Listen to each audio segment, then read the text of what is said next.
In the quiet graveyard of a southern town, something buried deep begins to speak.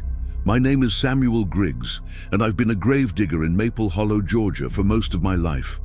I've buried hundreds, maybe more. I never believed in ghosts, not until the night I buried Peter Langston.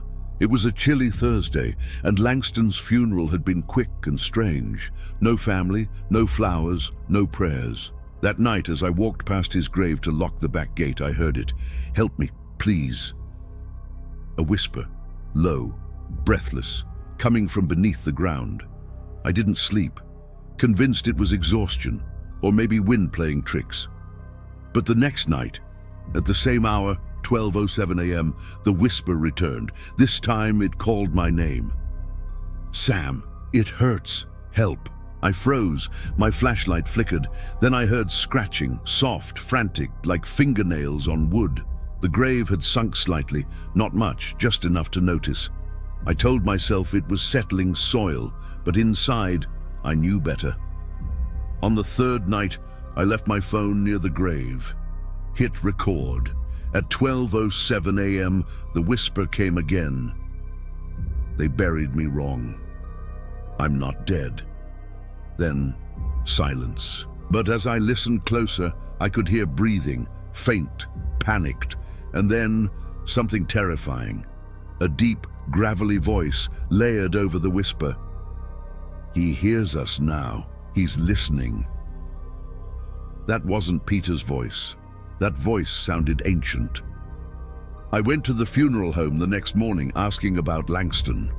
The mortician, Mr. Dillard, looked startled when I brought up the name. "Langston," he said. "No embalming, no autopsy. The sheriff rushed the burial, told us to keep it shut." "Why?" I asked. He hesitated. "Because his mouth wouldn't stay closed, and it kept moving." That night I dreamed I was inside the coffin, tight, cold, wet, but I wasn't Peter, I was myself, buried alive, and next to me, crammed into the dirt, something was smiling. When I woke, my hands were covered in mud. Under my fingernails, blood. In my pocket, a tooth. Human, not mine.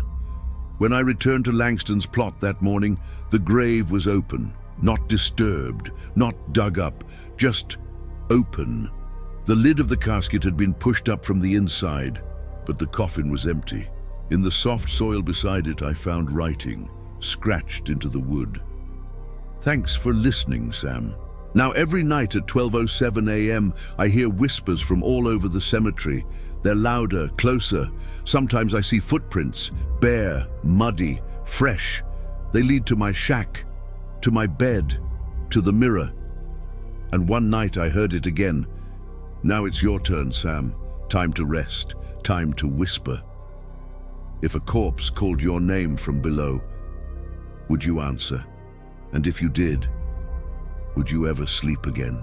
Comment if you've ever felt watched at midnight, and share this tale with someone brave enough to listen.